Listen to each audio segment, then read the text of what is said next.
House Hightower was there before anyone else, before the Targaryens and their dragons, before the Lannisters and their gold, before the Iron Throne itself, which had not yet been cast from 1,000 swords. The Hightowers ruled Oldtown even back when Westeros knew no single king, and no one had even considered such a thing possible. The richest house in the Reach, as rich as the Lannisters according to Randall Tarley, capable of fielding 3 times as many swords as any other vassal of Highgarden. The house that founded the Citadel and raised the Order of Maesters. The house that helped Aegon the Conqueror claim the crown without raising a single spear. And in 8,000 years of history, they have never once attempted to take that crown for themselves, not once. Why? It is neither weakness nor modesty. It is the most astute strategy ever chosen by a house in Westeros. And now, I shall show exactly how it has worked for millennia, why it cracked during the Dance of Dragons, and what is happening to this house right now in the era of the books that Martin has yet to finish. Let's start with the foundations, literally. Beneath the base of the Hightower Tower, beneath all the later stone superstructures that have been piled one upon another over the millennia, lies an ancient fortress. Square, labyrinthine, made of black fused stone. It has no joints, no mortar, and no chisel marks. It is built as only the Valyrians knew how, using magic and dragonfire. But it is older than Valyria. It is older than the first men. It predates any known civilization of Westeros by millennia. The masters are at odds over who built it. Some say the Valyrians. Others, and this is the view of Archmaester Quillian, point to the labyrinthine architecture within, narrow, windowless corridors that resemble tunnels rather than halls, and draw parallels with the structures on the island of Loroth, built by the long-vanished labyrinth builders. Maester Theron, a bastard from the Iron Islands, goes even further and links the fortress to the Sea Stone, the dark throne of the rulers of the Iron Islands, and to the 5 forts in the northeast of Yi Ti. All 3 structures are made of the same black stone. All 3 predate Valyria. All 3 stand at the edges of the known world. As if someone, long before any of the peoples known to us, had placed these markers around the perimeter. For millennia, the Hightowers have lived, quite literally, on something they do not fully understand. Their home is built upon a secret. And this secret, as we shall see towards the end, may well explain what Lord Leighton Hightower is doing now, having shut himself away at the top of the tower. Another important point is this. The Hightowers never demolished the old fortress. They never attempted to tear it down to build on a blank slate. They built on top of it, layer by layer. This too reflects their character. They do not destroy what they have inherited. They build on top of it, add to it, adapt it. This is their way of existing in the world in general. Over 7,800 years have passed since the Hightowers were first mentioned in A Song of Ice and Fire. By way of comparison, the Iron Throne has existed for less than 300 years. The Stark Tower at Winterfell has stood for around 8,000 years, roughly the same amount of time. But the Starks ruled only the north.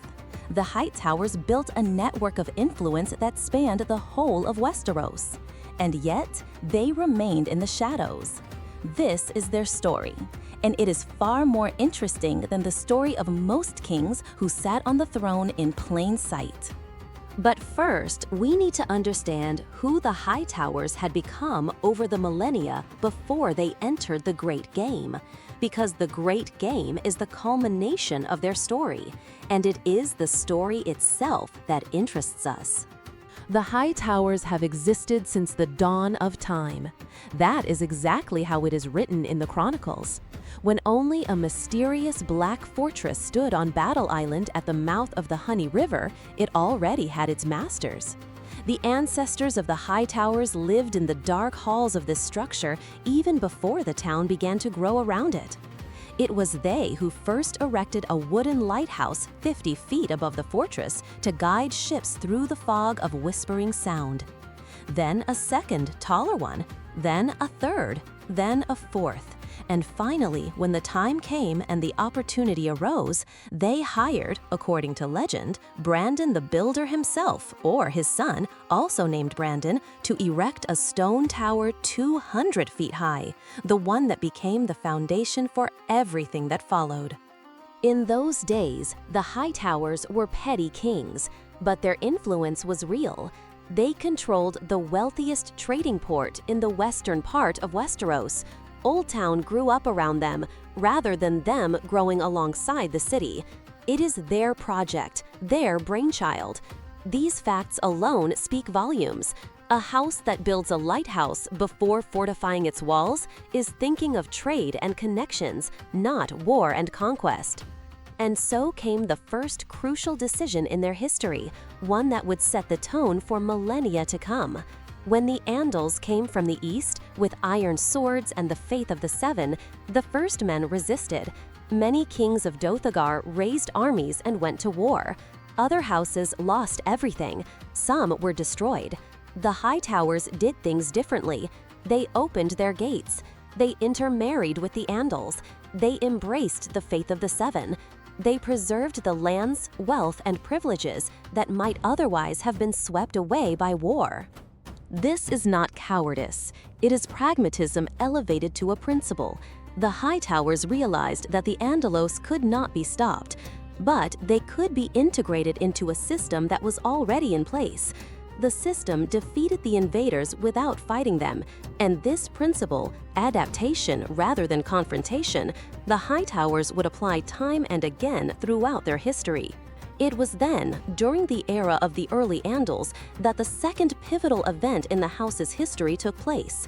Prince Paramore the Crooked, the youngest son of King Utor of the Hightower, gathered around him scholars, priests, healers, singers, mages, and alchemists, simply because he found it fascinating. He was frail of body, perpetually ill, and could not be a warrior, but he loved intelligent people and intelligent conversation. After his death, his brother, King Aegon, granted these scholars land within the city. That land became the Citadel. The Citadel became the Order of Maesters. The Order of Maesters spread throughout Westeros. Think about it. A single decision by a sickly prince who simply had a hobby led, thousands of years later, to every castle in Westeros having a maester whose chain was forged in Old Town. Every lord who cannot read depends on his maester to read his letters to him. Every wounded knight depends on his maester to heal him. Every message flying through the raven's cages from castle to castle passes through a system created by the Hightowers. He who controls the maesters controls the information. He who controls the information controls the lords. The Hightowers realized this thousands of years before anyone else began to think along these lines. The Lannisters built their power on gold. The Hightowers built their power on knowledge, and knowledge never ends. See how this system works in practice. Whenever a lord of any castle in Westeros dictates a message to his maester, the maester subtly shapes the tone of that message. Whenever a lord turns to a maester for advice, the maester decides what information to reveal and what to withhold. Every time a maester treats a sick child or a wounded knight, he creates a bond stronger than any political treaty. The Citadel has taught all these people. The Citadel continues to teach their sons. The Citadel stands in Old Town under the protection and patronage of the Hightowers. Lady Barbara Dustin in A Dance with Dragons speaks of this openly, with undisguised anger. The Grey Rats read and write our letters, and who can say with certainty that they do not twist the words to suit their own ends? She is right to raise the question, but she does not know that this question has been asked for thousands of years, ever since Paramore the Crooked gathered the clever ones around. But wait, because they went on to add another source of influence to knowledge, one that is often underestimated. By adopting the faith of the Seven, the Hightowers did not merely change their gods. They erected the Star Sept in Old Town, which for 1,000 years served as the seat of the High Septon. 1,000 years. The center of religious life in Westeros lay in their city, not in King's Landing, which did not yet exist, nor in Harrenhal, which had not yet been built, but in Old Town, under the watchful eye of the Hightowers. In short, one house, two parallel centers of power over the minds of Westeros, a citadel that controls knowledge and information, a faith that controls conscience and the soul, and yet different people sit on the throne. Now let's look at this from the perspective of a lord of any house in Westeros. Does the lord fear the Hightowers? No, the Hightowers do not wage war. Does the lord envy them? To some extent, but they do not lay claim to his lands nor threaten his authority. Does a lord need them? Constantly. His maester is trained in Old Town. His faith lives in Old Town. When he needs a loan, the Bank of Old Town is close by. When his merchant ships sail west, they pass by the tower's flame. It's the ideal position. You're indispensable, but you're not a threat. You're valued, but you're not feared. No one tries to get rid of you because things would be worse without you. This is what is known as the shadow strategy, and you will see how it works in each key era. The most famous ruler among the early Hightowers was Lymond Hightower, nicknamed Seaflax. He built a fleet, repelled yet another raid by the Ironborn, and skillfully shaped politics through marriage alliances. He married a gardener princess and gave his daughter in marriage to their king. After that, the Hightowers became vassals of the Highgarden, the Kingdom of Space. It is a moment that feels like a defeat. The minor kings have become lords, but look at what they have gained in return. They have become the wealthiest vassals of the wealthiest kingdom in Westeros. Their port remains their port. Their citadel remained their citadel. Their city remains their city. They gave up a crown that was small anyway, and in return received protection and connections that opened up more opportunities, not fewer. Later, during the Gardener era, Old Town was captured and sacked 3 times in the space of a single century by the King of Dorne, by the Ironborn chieftain Corrod the Cruel, and by the Gardener king Giles I, who, according to legend, sold 3/4 of the city's population into slavery. And each time, the invaders were unable to capture the tower itself on Battle Island. The tower held firm whilst the city fell. This too is a symbol. As long as the tower stands, the home endures, whatever may be happening around it. The Hightowers voluntarily relinquished the crown, and that was the right decision. Generations have passed. On the eve of Aegon's conquest, House Hightower faces a choice. The Gardener family, their liege lords, are mustering an army to take on the dragon. The Field of Fire is what happened next. The greatest battle in the history of Westeros up to that point. Thousands of warriors under the command of King Mern IX. Aegon unleashed all 3 of his dragons upon them at once. House Gardener was extinguished that very day, along with the king. There was not a single Hightower among the dead, because Manfred Hightower did not send his men. Lord Manfred heeded the High Septon. The latter had fasted and prayed for 7 days beneath the dome of the Star Sept in Old Town. And on the 7th day he emerged and declared that the old woman had shown him the way. Resistance to the Targaryens would mean fire and ashes where Old Town once stood. Manfred opened the gates. When Aegon reached the city, the gates stood wide open. 3 days later, in the Star Sept, the High Septon anointed Aegon as king using the 7 oils. This act of religious blessing lent legitimacy to the conquest in the eyes of believers across Westeros. Without the Hightowers, without faith, without Old Town, Aegon would have been merely a very successful conqueror with dragons. With the blessing they arranged, he became king of the 7 kingdoms. This distinction is more significant than it seems. A conqueror without legitimacy breeds endless rebellions. A conqueror with a religious blessing commands obedience even from those he has not conquered. The Hightowers gave Aegon more than mere approval. They gave him a system in which all of Westeros already believed. The Hightowers established a monarchy, which they then served for centuries. Once again, this is their approach in a nutshell. Don't fight, don't resist, blend in, become indispensable, and gain more from the new order than could ever be achieved by force. However, and this is a detail that must not be overlooked, Manfred also offered his daughter's hand in marriage to Aegon. Aegon declined, not wishing to offend his queens, but the very fact of the proposal suggests that the Hightowers were already thinking, even then, about how to gain access to the throne through marriage. This is a seed that will sprout, in the most dramatic fashion, several generations later. 3 centuries under Targaryen rule. The Hightowers serve. They supply masters to the Citadel, knights to the Kingsguard, and money to the treasury. They trade, they build, they patronize learning. They ensure Old Town remains one of the few cities that grows and prospers in every age. And occasionally, very occasionally, they make their presence felt. Here is one such incident, little known but telling. During the reign of Maegor the Cruel, when he unleashed war against Faith Militant, Lord Martin Hightower raised his banners against the king. Maegor arrived with an army and a dragon. Lord Martin laid down his arms, but before doing so, he managed to refuse to carry out Maegor's order to kill the young princess Rhaella Targaryen, whom Maegor had sent to Old Town as a hostage. When Maegor commanded that the girl be beheaded as punishment for her mother's flight, Lord Hightower refused. Defying Maegor the Cruel was a matter of life and death, but Hightower refused. He had the messenger taken into custody, and he did nothing to the child.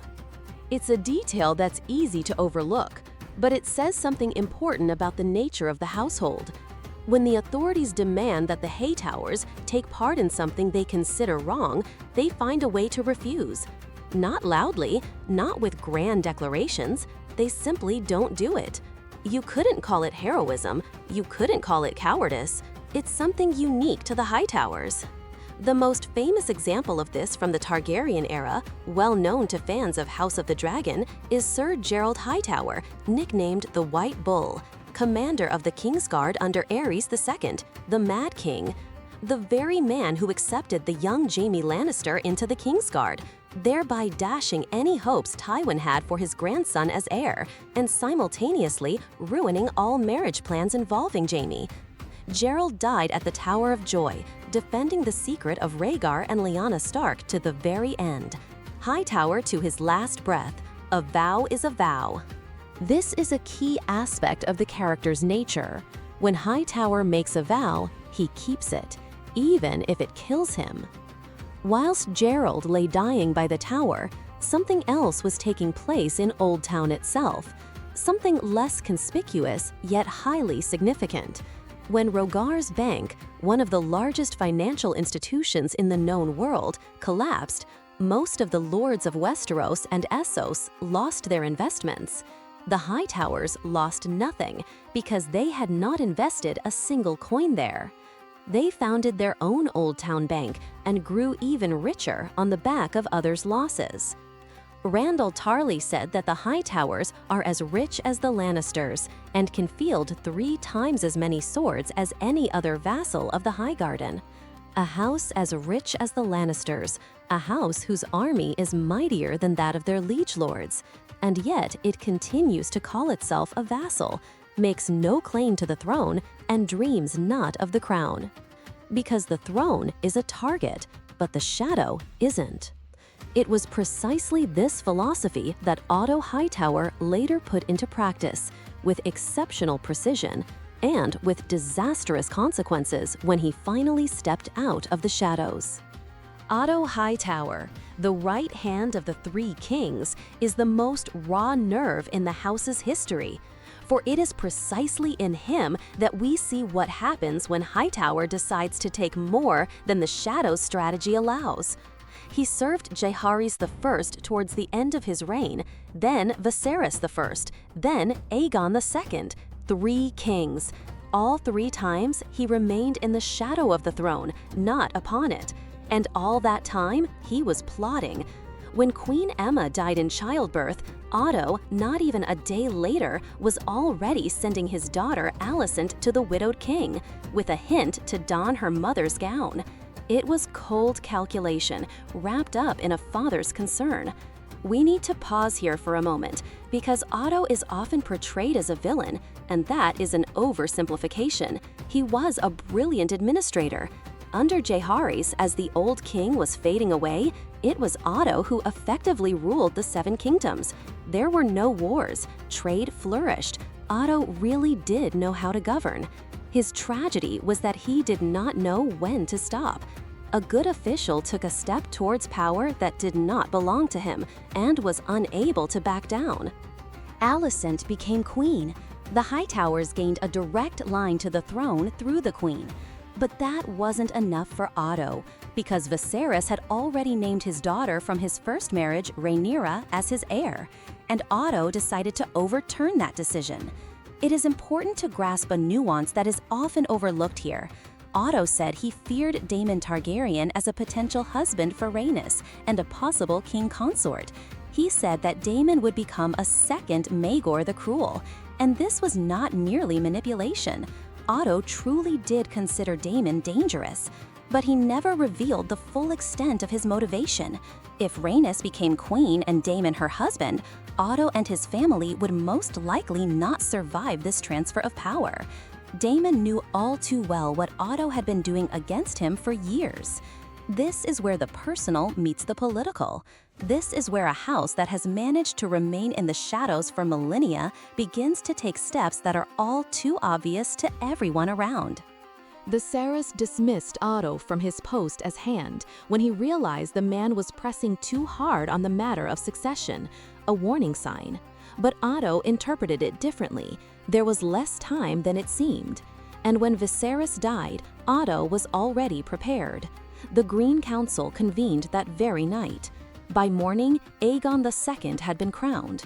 Rhaena did not learn of her father's death and the seizure of power straight away.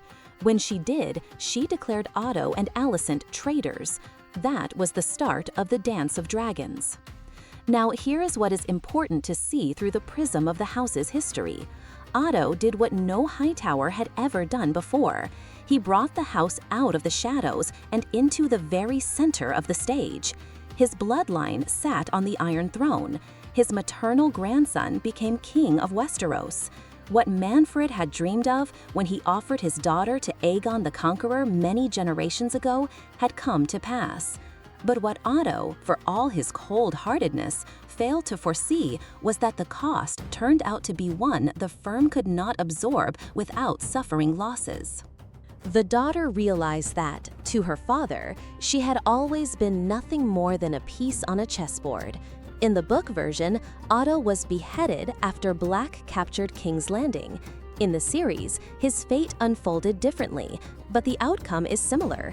He went too far, and that was his undoing. In both cases, we see the same thing. The strategy of the shadow only works from the shadows. When you step into the light, you become a target, and targets in Westeros don't live long. Old Town stood apart during the Dance of Dragons. Whilst the Targaryens were burning one another on their dragons, whilst the Riverlands were ablaze, and whilst King's Landing changed hands, Old Town remained untouched. Ormond Hightower, Otto's nephew and lord of the house at the time, led the Green Army across the Reach. On the Honey River, his troops found themselves hemmed in on both sides by enemy forces. Defeat seemed inevitable. He was saved by the young prince Daeron Targaryen on the dragon Tessarion, who appeared in the sky at the last moment. Ormond knighted Daeron right there on the battlefield, naming him Daeron the Brave. This is a significant scene. In it, Ormond is shown to be exactly the kind of Hightower he ought to be, loyal, noble, and recognizing the heroism of others. He fought for his own to the very end. In his hands was a Valyrian weapon, the sword Vigilance, the ancestral blade of the Hightowers, one of the few Valyrian blades in Westeros. But at the first Battle of Tumbleton, he was killed by Lord Roberic Dustin, known as Roddy the Destroyer, one of Rhaenyra's northern knights. First, he cut off the hand of Ormond's cousin, who was shielding his master, and then he killed Ormond himself. His 15-year-old son, Lionel, became Lord of the House in the midst of the Civil War. Then Otto was beheaded. Gwyn Hightower was slain. Many knights of the house fell in battles across the Reach. The house paid for its ambitions with blood. And yet, the house stood firm. Old Town was not plundered. The Citadel continued to operate. The bank continued to grant loans. The young Lord Lionel married Samantha Tarley, his father's young widow, a scandal for the aristocracy. But it was Samantha who subsequently founded the Old Town Bank in its modern form, significantly increasing the family's fortune. And then something happened that brought everything full circle. Daemon Targaryen's daughter, Rhaena, married Garmund Hightower, Lionel's brother. The feuding sides were reconciled through marriage. The Hightowers settled in once more. They survived once more. They adapted once more. Once again, they found themselves related to both branches of the Targaryen bloodline. Rhaena and Garmund had 6 daughters. It was through this marriage that Targaryen blood became a permanent part of the Hightower lineage. The descendants of both warring sides of the dance were intertwined within the veins of a single house. This was no accident. It was a conscious choice to end the war through family rather than through treaties, which can always be broken. This is Manfred's mirror. He too had offered his daughter to the victor. They refused then. Now they have accepted. 8 generations on, but the method remains the same. Now compare them to the Lannisters. During the Dance of the Dragons, the Lannisters kept a low profile, refusing to take sides. They thought they were being wise to stay out of it, perhaps, but after the war, their influence did not grow. The Hightowers lost their lord and their knights, but retained everything else and gained a blood tie to both camps at once. 2 houses with similar strategies, different outcomes, because the Hightowers took a risk, paid the price, and recovered, and he who does not risk does not gain. Let's move on to something we're all familiar with, the era of Robert Baratheon and the War of the 5 Kings. In Game of Thrones, the Hightowers are barely mentioned. We see Sam Tarly gazing admiringly at the tower from a ship. We are told that Lord Leighton Hightower is the city's ruler. His daughter, Alleria, is married to Mace Tyrell. His other daughter, Lynessa, was married to Jorah Mormont, who abandoned her to settle his debts, and now lives in Essos as the concubine of a foreign merchant. This, too, is a typical story. Lynessa's beauty and ambition did not fit with the Hightower philosophy of patience, and that is all, a house in the shadows. It's deliberate. Whilst the Lannisters and Baratheons are at war, whilst the Starks are losing their heads, and whilst the Tyrells are maneuvering between the sides, the Hightowers are sitting in Old Town and waiting. Lord Leighton has not come down from the top of the tower for over 10 years. The official version, he governs the city from above. The real version, he has shut himself away with his eldest daughter, Melora, nicknamed the Mad Maiden, and spends his time reading spellbooks. When the Ironborn, under the command of Euron Greyjoy, seized the Shield Islands and began to threaten Old Town, sailors reported that Lord Hightower must surely be doing something. "Of course," replied the captain at the Feast of Vultures. "Lord Leighton has locked himself away upstairs with his Mad Maiden and is studying spellbooks. Perhaps he'll raise an army from the depths." It sounds like a joke, but Martin doesn't drop hints like that for no reason. Now, here's a parallel that only becomes apparent once you know the house's history. Cersei Lannister believed that, like her father, she could play the game of raw power, gold, and repression. Tywin built a system, long-term alliances, reputation, fear, and respect all at once. Cersei simply burned because she thought that fire was power. The difference between them is the same as that between the Hightowers in general and Otto in particular. For millennia, the Hightowers built a system that runs itself. Otto decided to break the rules of the system and get results directly, and he paid the price for it. The Starks have always chosen honor over survival. Ned died because he couldn't bring himself to lie. Robb died because he couldn't break his oath. It is their ancestral curse, honor as an identity that ultimately destroys the bearer. The Hightowers are neither better nor worse. Their ancestral trait is different. They know how to wait and how to blend in. They only lose when they forget to wait. But latent isn't just waiting. Latent is doing something, and that something is connected to where we started. The black stone at the base of the tower. It's high time we went back to it. Now for the best bit, the theories circulating amongst the fan community about Old Town and the Hightowers. Everything that follows is speculation, not canon. The first theory. Lord Leighton and Melora are studying magic at the top of the tower not because they have gone mad, but because they see a threat that the others have not yet noticed. In the prologue to A Feast for Crows, there is a line, "People say that from the top of the tower you can see the wall." This is physically impossible, the distance is too great. But Martin doesn't throw words around for no reason. Perhaps this is a hint. The Hightowers know that the others are approaching. Perhaps their magical research is directed precisely there, in response to a threat that the rest have yet to notice. Then a house that has not participated in wars for the throne for millennia is preparing for the only war that matters. Once again, it is preparing in silence. Once again, it is doing what ordinary houses do not notice. Added to this is a detail that few people pay much attention to. Sam Tarly arrives in Old Town with the Horn of Winter, an artifact of unknown origin that is theoretically capable of destroying the wall, if the fan theories are to be believed. What if Leighton and Mallory know about this horn? What if that is precisely why they have been studying spellbooks for over 10 years? Not because they are mad, but because they are preparing to face something specific. The second theory concerns the Black Stone and its significance on a global scale.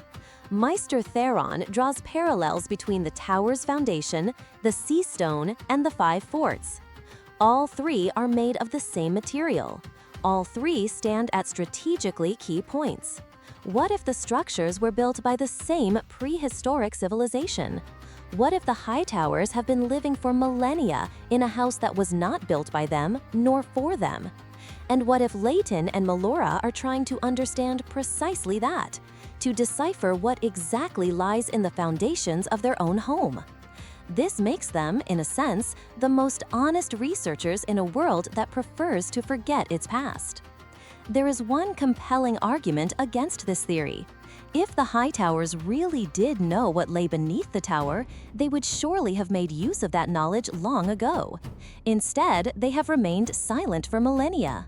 Perhaps their silence is the answer. They know there is something there, but they do not understand what exactly it is. And now, Leighton is trying to find out. The third detail, which borders on canon. In Feast of Vultures, Archmaester Marvin tells Sam something important. Marvin claims that the Masters of the Citadel deliberately contributed to the decline of the dragons, that the Conclave systematically worked against the return of magic to the world, and that now, as magic returns, the Citadel will once again try to stop it. After which, Marvin, in defiance of all the Citadel's rules, sails off to Daenerys. If Marvin is right, the Hightowers find themselves in a paradoxical situation. They founded an institute that eventually began to operate according to its own agenda, without seeking permission from its creators. An institute over which they no longer have complete control. It mirrors what happened with Otto. You create a system and it spirals out of control. Paramore the Twisted created the Citadel to gather knowledge. The citadel ultimately decided what knowledge should exist in the world and what should not. And this decision was made without the knowledge of those who had originally given this organization land and protection. Thousands of years ago, Paramore the Twisted gathered a group of wise people to discuss matters. Now these wise people make decisions regarding the fate of the dragons. Let's sum it up. 8,000 years. Longer than any other house in Westeros. Longer than the Targaryens ruled with their dragons. Longer than the Iron Throne has even existed. The Hightowers were already sitting on their battle island back when there was no Iron Throne to speak of. They've been through it all. They incorporated the Andalos into their system. They handed the crown to the Gardner family in exchange for trading rights. They opened their gates to Aegon and were granted a monarchy to which they became indispensable. The Dance of Dragons lost a lord and a few knights, but preserved the city, the fleet, and the wealth. And they continue to sit in Old Town in the era of Game of Thrones, whilst everything around them crumbles. I believe this is more than just a matter of survival. It is a conscious philosophy that the Hightowers developed long before other houses even understood what power actually was. They were the first to realize a simple truth. Whoever sits on the throne attracts all enemies to themselves. Whoever stands behind the throne is needed by everyone. A man who is needed survives the change of any regime. Let's compare them once more, because this is important. The Baratheons seized the throne by force and lost it within 2 generations. The Targaryens held it for 300 years with their dragons. Without them, they didn't last even a decade. The Lannisters thought gold meant eternal power until the mines ran dry. The Hightowers never held the throne, and that is precisely why they are still here.